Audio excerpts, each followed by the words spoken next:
ciri-ciri makhluk hidup beserta kebutuhannya. Sebelum kita belajar, marilah kita berdoa. Doa dimulai.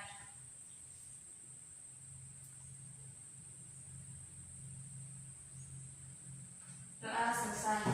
Sebelum kita mulai belajar, Ibu akan mengabsen satu persatu.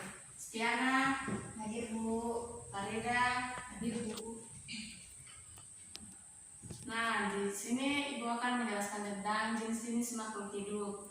Di dunia ini banyak sekali makhluk hidup. Coba kalian sebutkan. Hewan. Ya, betul. Manusia. Betul. Tumbuhan. Ya, betul.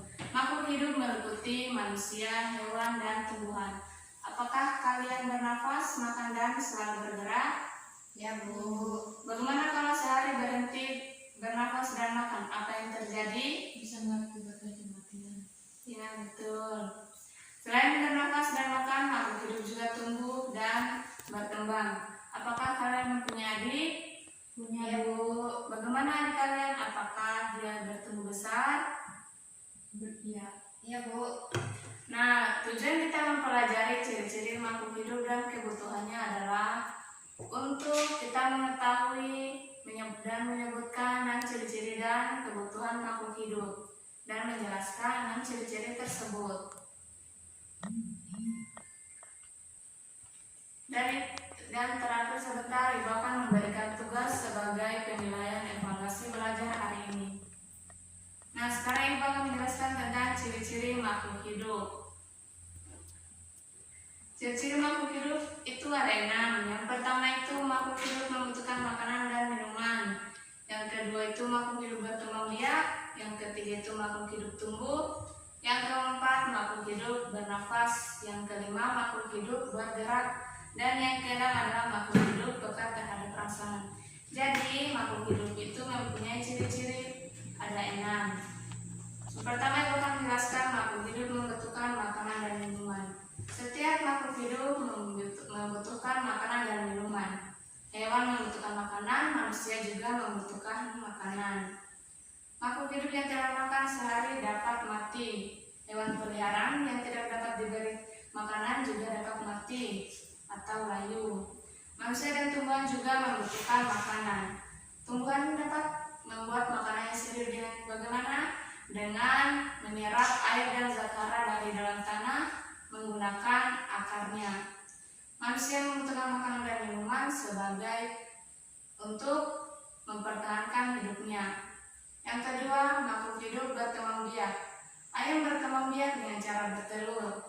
Makhluk hidup berkembang biak untuk melestarikan keturunannya. Jadi berkembang biak itu adalah untuk menghasilkan keturunannya agar tidak punah. Hewan berkembang biak dengan cara bertelur itu dan beranak. Contoh yang bertelur itu yang beranak itu seperti kucing, kambing, sapi, itu berkembang biak dengan beranak. Sebaliknya, ayam, burung, dan katak berkembang biak dengan bertelur. Perkembangbiakan tumbuhan dapat dilakukan secara alami dan buatan. Contoh perkembangbiakan secara alami itu melalui tunas. Contohnya itu seperti tumbuhan pisang. Selain itu, perkembangbiakan secara alami dapat dilakukan melalui biji. Contohnya seperti mangga, rambutan, dan jeruk. Perkembangbiakan secara buatan itu dapat dilakukan dengan cangkok dan stek. Contohnya pada mangga kita mencangkok mangga. Yang ketiga, makhluk hidup tumbuh. Makhluk hidup mengalami pertumbuhan dari kecil menjadi dewasa. Contohnya, biji kacang hijau dapat tumbuh menjadi kecambah. Kecambah memiliki akar dan daun. Manusia juga tumbuh, yaitu dari bayi hingga menjadi dewasa. Ciri-ciri pertumbuhan manusia adalah bertambahnya tinggi dan berat badan. Coba bandingkan tinggi badanmu dengan adikmu, pasti ada perbedaan. Nah, hewan juga tumbuh semakin tinggi dan besar. Lama-kelamaan akan menyerupai induknya. Tumbuhan juga mengalami pertumbuhan seperti lama-lama batangnya membesar, daunnya rimbun, dan akarnya kuat. Yang keempat, makhluk hidup bernafas. Setiap makhluk hidup memerlukan udara untuk bernafas. Saat bernafas, manusia menghirup oksigen. Oksigen terkandung dalam udara. Manusia akan mengeluarkan karbon dioksida atau CO2 dari dalam tubuh. Manusia dapat bertahan hidup meskipun tidak makan sehari. Akan tetapi manusia tidak dapat hidup apabila tidak menghirup udara atau bernafas. Tidak hanya manusia, hewan dan tumbuhan juga bernafas. Semua makhluk hidup mempunyai alat untuk bernafas. Tumbuhan bernafas melalui pori-pori di permukaan dan pori-pori ini disebut dengan mulut dan atau stomata. Hewan dapat bernafas dengan paru-paru dan insan. Sebagian besar hewan laut bernafas dengan insan, namun ada juga hewan laut yang bernafas dengan paru-paru. Contoh hewan laut yang bernafas dengan paru-paru itu seperti paus dan lumba-lumba. Ada juga hewan yang bernafas dengan kulit, misalnya cacing tanah dan katak. Tapi ada juga katak yang bernafas dengan paru-paru, yaitu katak dewasa. Kelima itu makhluk hidup bergerak. Burung bergerak dengan sayapnya untuk terbang, ikan bergerak dengan siripnya untuk berenang, harimau, kucing, kambing, kuda, sapi bergerak dengan kakinya untuk berjalan. Manusia bergerak, berjalan, dan berlari menggunakan kakinya. Tumbuhan termasuk makhluk hidup. Tumbuhan juga sesungguhnya juga bergerak. Bagaimana caranya tumbuhan bergerak? Itu dengan tumbuhan bergerak mengikuti arah datangnya sinar matahari. Namun tumbuhan tidak dapat berpindah tempat. Nah, yang keenam, makhluk hidup peka terhadap rangsangan. Contohnya seperti tumbuhan putri malu akan menutup daunnya jika terkena sentuhan. Beberapa hewan juga peka terhadap sentuhan, contohnya seperti bekicot akan memasukkan kepalanya jika terkena sentuhan. Manusia juga peka terhadap rangsangan. Manusia memiliki bagian-bagian tubuh yang peka terhadap rangsangan. Contohnya seperti telinga peka terhadap rangsangan suara, mata peka terhadap cahaya. Terus makhluk hidup itu membutuhkan udara untuk bernafas. Jadi setiap makhluk hidup itu membutuhkannya. Nah, yang kedua, pengelompokan makhluk hidup. Yang pertama itu pengelompokan hewan berdasarkan tempat hidupnya. Hewan yang hidup di darat itu seperti apa? Hewan yang hidup di darat seperti cacing, harimau, ayam, sapi. Kemudian hewan yang hidup di air. Berbagai jenis hewan hidup di air. Ada yang hidup di laut, misalnya paus, ikan hiu, dan lumba-lumba. Ada juga ikan yang hidup di air tawar, contohnya ikan koi, ikan arwana, dan ikan mas. Yang ketiga, hewan yang hidup di udara, contohnya itu berbagai burung dan jenis serangga yang hidup di udara. Misalnya burung elang, merpati, dan berbagai serangga yang hidup di udara, misalnya kupu-kupu, nyamuk, lalat, dan lebah. Yang kedua, pengelompokan hewan berdasarkan cara bergeraknya.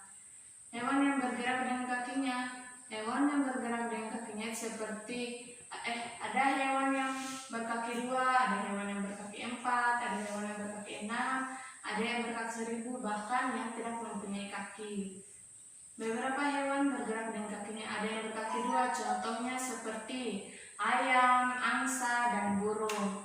Yang berkaki 4, contohnya seperti kelinci, kambing, kucing, kerbau, sapi, dan singa.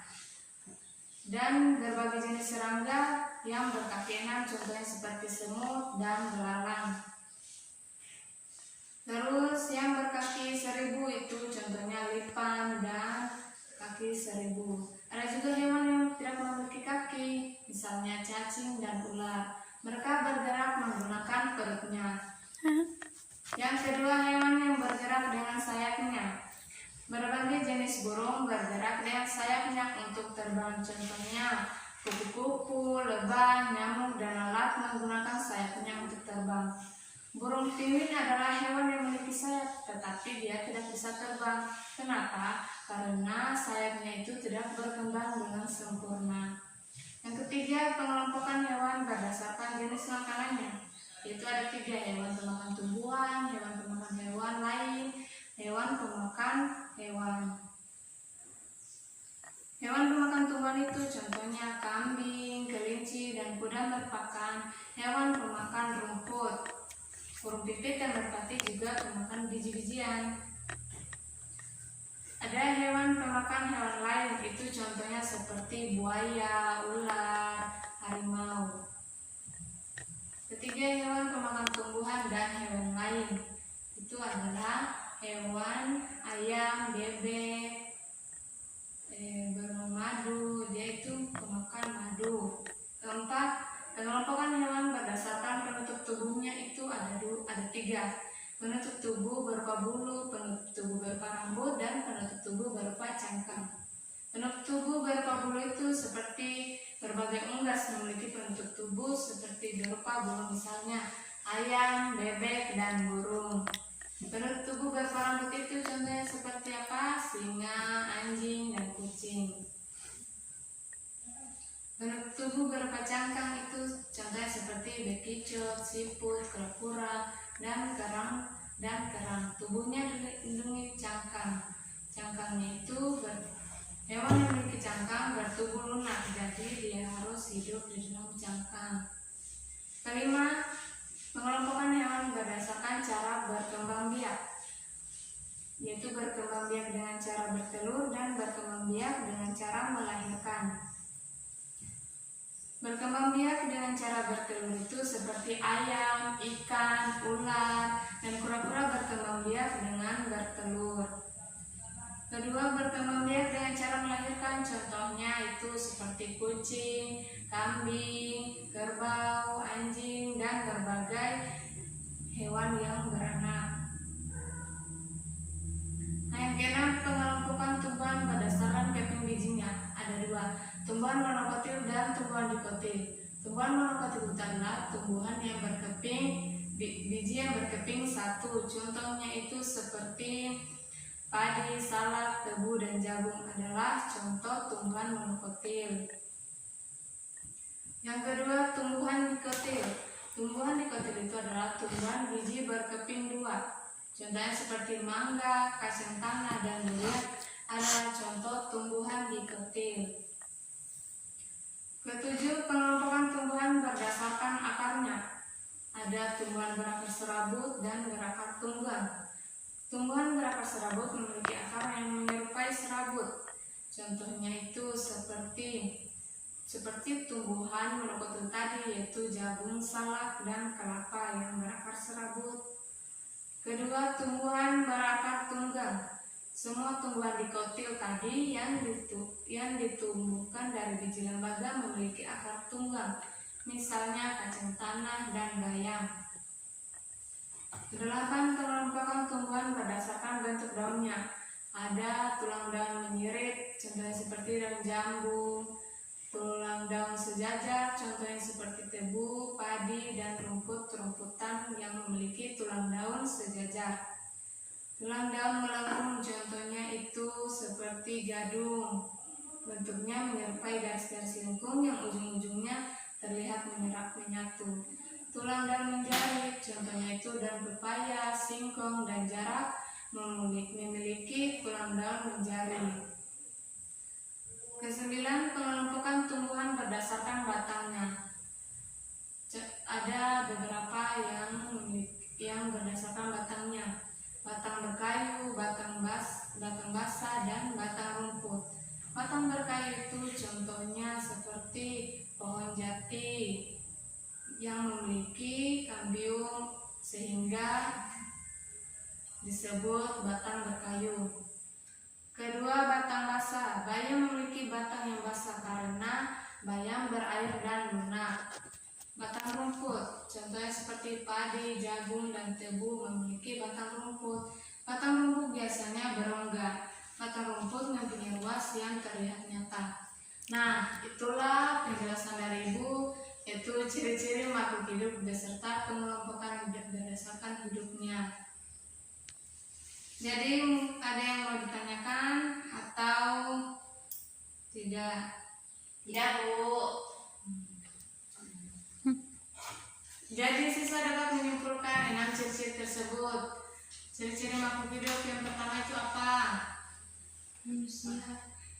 Betul. Baca sedikit. Bulan. Iya. Bentar. Nah, jadi mengenai penjelasan dari Ibu tadi, apakah dia mengerti? Mengerti, Bu. Ya, jadi disimpulkan ciri-ciri makhluk hidup itu ada 6. Pertama itu makhluk hidup membutuhkan makanan dan minuman. Makhluk biak. Ya, betul. Hidup tumbuh. Iya, betul. Bernafas. Ya, betul. Bentar, mana? Jadi itulah pertemuan hari ini. Mohon maaf bila ada salah-salah dari Ibu. Sekian, Ya, Bu. terima kasih. Wassalamualaikum Sama. warahmatullahi wabarakatuh. Waalaikumsalam warahmatullahi warahmatullahi wabarakatuh.